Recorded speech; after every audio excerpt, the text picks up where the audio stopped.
Assalamualaikum warahmatullahi wabarakatuh.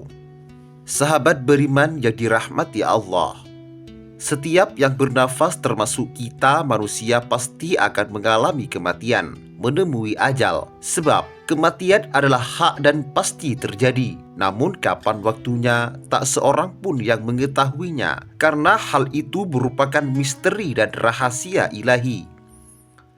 Maut pasti akan mendapati kita semua. Maka dari itu, jadikanlah diri kita orang-orang yang selalu berada dalam ketaatan kepada Allah dimanapun kita berada, sesuai dengan apa yang diperintahkan Allah Subhanahu wa Ta'ala. Karena sesungguhnya datangnya maut pasti akan menjemput tanpa bisa dielakkan siap atau tidak. Suatu saat pasti giliran kita yang akan mengalaminya. Maka dari itu, persiapkan diri kita sebaik-baiknya dengan memperbanyak amal soleh atau mengerjakan ibadah-ibadah yang dapat mendatangkan ridhonya di dunia maupun di akhirat. Ibnu Qayyim, ruh setelah dicabut dari jasadnya terbagi dua, yakni ruh yang merasakan kenikmatan dan ruh yang mendapat siksa. Adapun yang merasakan siksa, ruhnya tidak sempat kembali dan bertemu dengan jasadnya. Sedangkan yang merasakan kenikmatan, ruhnya diberikan waktu untuk kembali ke jasadnya. Ruh dan jasad saling bertemu dan saling menceritakan tentang apa-apa yang terjadi di dunia, juga tentang keadaan mereka ketika menjadi penduduk dunia.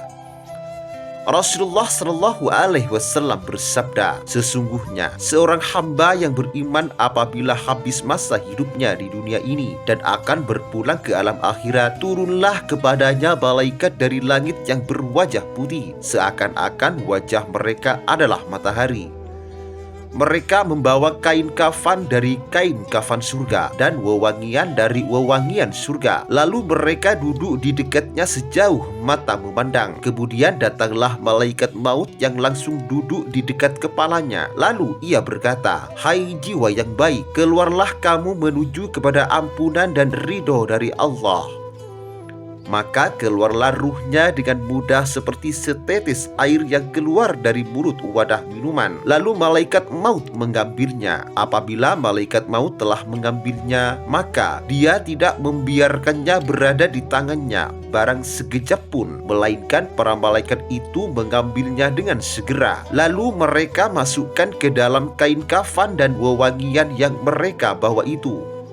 Maka keluarlah darinya bau minyak kasturi yang paling harum di muka bumi ini. Mereka membawanya naik ke langit, maka tidak sekali-kali mereka melewati sejumlah malaikat, melainkan malaikat-malaikat itu bertanya, "Siapakah pemilik roh yang wangi ini?"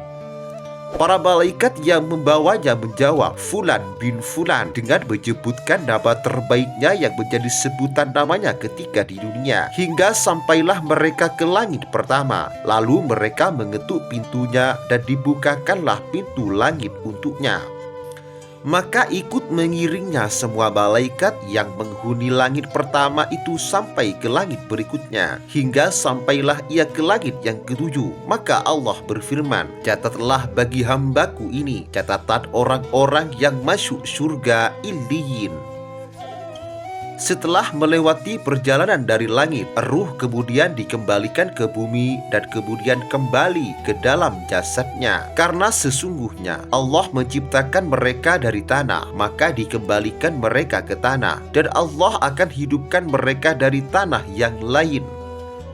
Setelah ruhnya dikembalikan ke jasadnya, datanglah dua malaikat kepadanya. Lalu kedua malaikat itu mendudukkannya dan bertanya kepadanya, "Siapakah Tuhanmu?" Ia menjawab, "Tuhanku Allah." Keduanya bertanya, "Apakah agamamu?" Ia menjawab, "Agamaku Islam." Keduanya bertanya, "Siapakah lelaki ini yang diutus kepada kalian?" Ia menjawab, "Dia adalah utusan Allah." Keduanya bertanya, "Apakah ilmumu?" Ia menjawab, "Saya telah membaca kitabullah, maka saya beriman kepadanya dan membenarkannya." Maka berserulah suara dari langit yang mengatakan, "Benarkah apa yang dikatakan hambaku?" maka hamparkanlah untuknya hamparan dari surga. Berilah ia pakaian dari surga, dan bukakanlah untuknya sebuah pintu yang menuju surga. Maka kenikmatan dan wewangian surgawi datang kepadanya, dan diluaskanlah kuburnya sejauh mata memandang baginya. Lalu datanglah kepadanya seorang lelaki yang berwajah tampan, berpakaian indah, dan baunya sangat wangi. Lelaki itu berkata, "Bergembiralah kamu dengan keadaan yang menggembirakanmu ini. Hari ini adalah hari kamu yang pernah dijanjikan kepadamu." Maka ia bertanya kepada lelaki itu, "Siapakah kamu ini? Melihat rupamu, kamu adalah orang yang datang dengan membawa kebaikan." Maka lelaki itu menjawab, "Aku adalah amalmu yang soleh." Sebaliknya, jika orang kafir yang mati, maka ia didatangi oleh malaikat-malaikat yang sangat menyeramkan dan kasar dengan membawa karung. Semuanya berwajah hitam, kasar, tidak pernah tersenyum. Lalu mereka berkata, "Keluarlah kamu menuju kepada murka Allah." Maka keluarlah rohnya dengan menyebarkan bau bangkai yang sangat busuk. Kemudian ia dibawa ke dasar bumi. "Hai jiwa yang buruk, keluarlah kamu menuju kepada murka dan benci Allah." Maka rohnya berpencar ke seluruh tubuhnya, yakni menolak, hingga malaikat maut mencabutnya sebagai seseorang mencabut tusuk sate dari kain bulu yang basah. Malaikat maut mencabutnya dengan sangat paksa dan penuh amarah. Wallahu a'lam bishawab. Demikian kajian kali ini. Semoga bermanfaat dan barokah bagi kita semua. Wassalamualaikum warahmatullahi wabarakatuh.